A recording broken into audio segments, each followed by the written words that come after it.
अध्याय 3, पैसे की समझ क्यों सिखाई जानी चाहिए। 1990 में मेरे सबसे अच्छे दोस्त माइक ने अपने डैडी का लंबा चौड़ा कारोबार संभाल लिया है और उसे अपने डैडी से ज़्यादा कामयाबी मिल रही है। हम एक दूसरे से साल में 1-2 बार गोल्फ कोर्स पर मिलते हैं। वह और उसकी पत्नी इतने ज़्यादा अमीर हैं कि आप इसकी कल्पना भी नहीं कर सकते।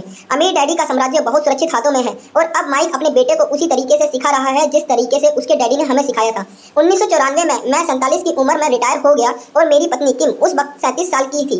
रिटायरमेंट का यह मतलब नहीं है कि हम काम नहीं करते या आगे काम नहीं करेंगे। इसका मतलब यह है कि जब तक कोई चमत्कार ही नहीं हो जाए तब तक हम काम करने या ना करने के लिए आज़ाद हैं। इसका कारण यह है कि हमारी दौलत अपने आप बढ़ती रहती है, मुद्रास्फीति की दर से कहीं ज़्यादा तेज रफ्तार से। मुझे लगता है कि आज़ादी इसी को कहते हैं। हमारी दौलत इतनी ज़्यादा है कि यह अपने आप बढ़ सकती है। यह पेड़ लगाने की तरह है, आप सालों तक इसे पानी देते हैं और एक दिन इसे आपकी ज़रूरत नहीं रह जाती। इसकी जड़ें ज़मीन में काफ़ी गहराई तक पहुँच जाती हैं। इसके बाद पेड़ आपके सुख के लिए छाया और फल देता है। माइक ने साम्राज्य चलाने का विकल्प चुना और मैंने रिटायर होने का। जब भी मैं लोगों से बातें करता हूं तो वे अक्सर मुझे सलाह मांगते हैं कि उन्हें क्या करना चाहिए, शुरुआत कहां से और कैसे की जाए। आपकी नज़र में कौन सी पुस्तक अच्छी रहेगी? हम अपने बच्चों को यह सब कैसे सिखाएं? कामयाबी का रहस्य क्या है? मैं किस तरह करोड़ों रुपए कमा सकता हूं? ऐसा वक्त मुझे हमेशा एक लेख की याद आती है जो यहाँ दिया जा रहा है। सबसे अमीर बिजनेसमैन। 1923 में हमारे सबसे महान नेता और सबसे अमीर बिजनेसमैन शिकागो में एडवर्ड बीच पर इकट्ठे हुए। ये लोग बहुत मशहूर थे। चार्ल्स शवाब सबसे बड़ी स्टील कंपनी के मुखिया थे। सैमुअल्स इंसुल दुनिया की सबसे बड़ी यूटिलिटी के अध्यक्ष थे।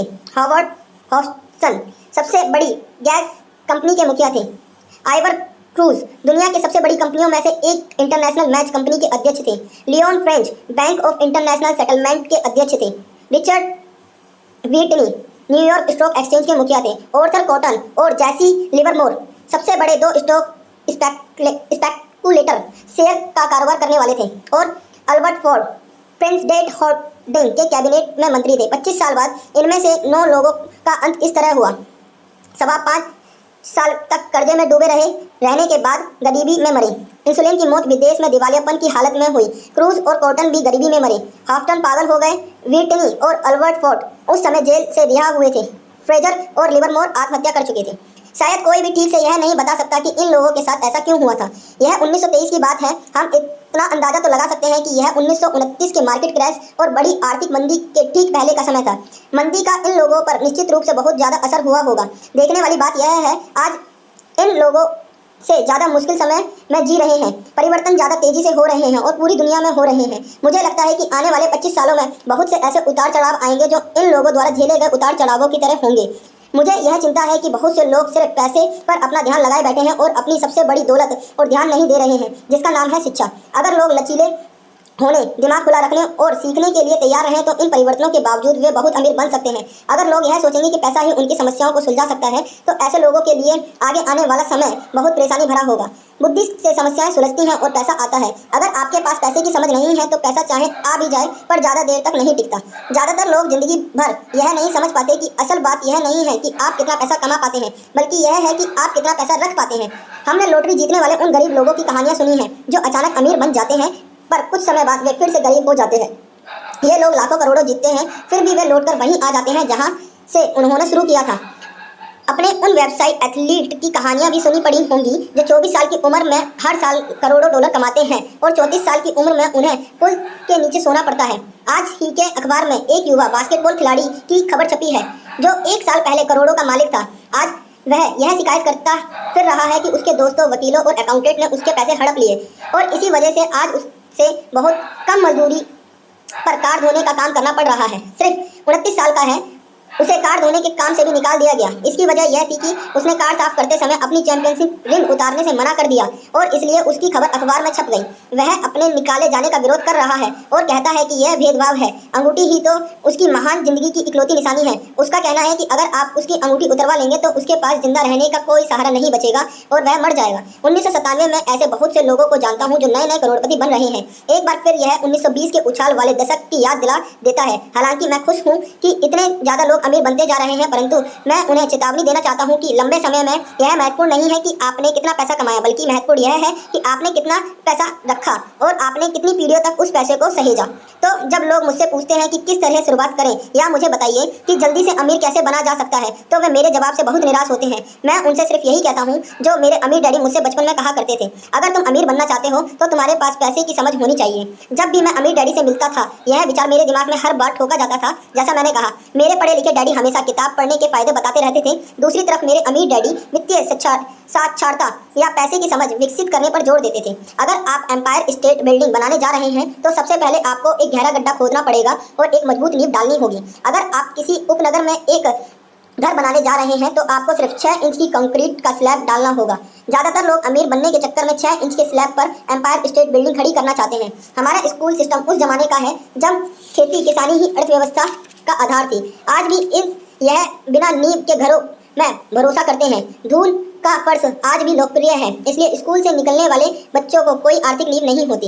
एक दिन जब उन्हें नींद नहीं आती और वे कर्ज में डूब जाते हैं तो वे अमेरिकी सपने को देखते हैं और यह फैसला करते हैं कि पैसे की जो समस्या उनके सामने खड़ी है उसे अमीर होकर ही सुलझाया जा सकता है। इमारत बनना शुरू हो जाती है, यह तेजी से ऊपर बढ़ती है और जल्द ही एम्पायर स्टेट बिल्डिंग की बजाय हमारे पास सर्वव्य का लीनिंग टावर होता है। हमारी रातों की नींद एक बार फिर उड़ जाती है। माइक और मेरे लिए दोनों ही विकल्प संभव थे क्योंकि हमारी आर्थिक नींव मजबूत थी और पैसे की समझ हमें बचपन से ही सिखाई गई थी। देखा जाए तो अकाउंटिंग शायद दुनिया का सबसे बोरिंग विषय है। यह बहुत उलझन भरा विषय भी है, परंतु अगर आप लंबे समय तक अमीर बने रहना चाहते हैं तो यह महत्वपूर्ण विषय भी है। सवाल यह है कि आप इस बोरिंग और उलझन भरे विषय को अपने बच्चों को किस तरह सिखा सकते हैं। इस सवाल का जवाब है इसे आसान बनाकर पहले से तस्वीरों के जरिए सिखाएं। अमीर डैडी ने माइक और मेरे लिए एक मजबूत आर्थिक नींव डाली थी। चूंकि हम लोग छोटे बच्चे थे, इसलिए उन्होंने हमें सिखाने का एक आसान तरीका इजाद किया। सालों तक वे केवल चित्र बनाते रहे और उसके साथ शब्दों का इस्तेमाल करके हमें समझाते रहे। जब माइक और मैंने उन आसान डायग्राम की मदद से आर्थिक शब्दावली और पैसे की खेल को समझ लिया तो इसके कई सालों बाद अमीर डैडी ने अंकों को जोड़ना शुरू किया।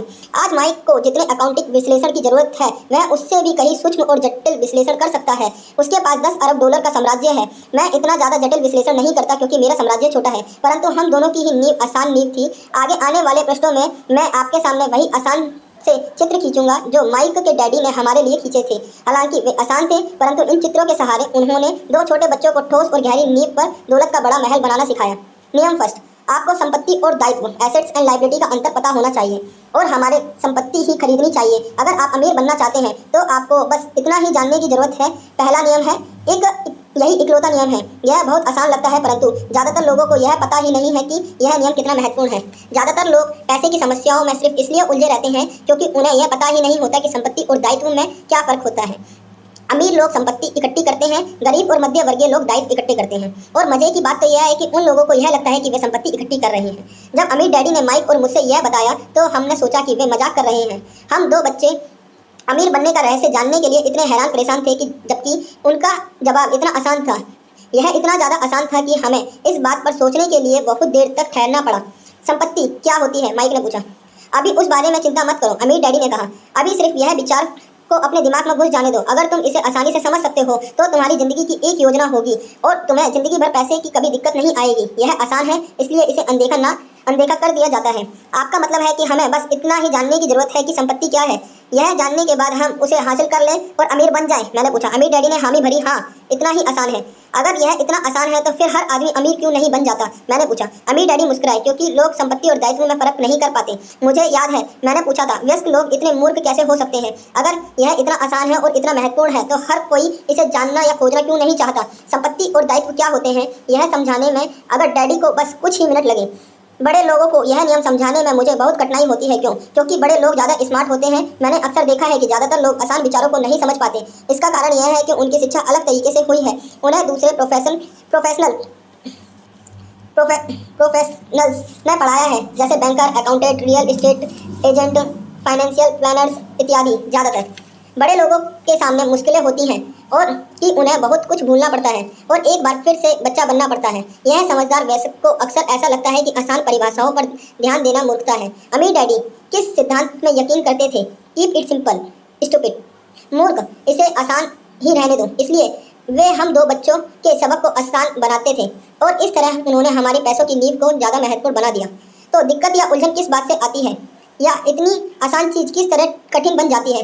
कोई संपत्ति क्यों खरीदता है तो असल में दायित्व होती है? कोई ऐसी संपत्ति क्यों खरीदता है जो असल में दायित्व होती है? इसका जवाब हमें अपनी बुनियादी शिक्षा में मिलता है।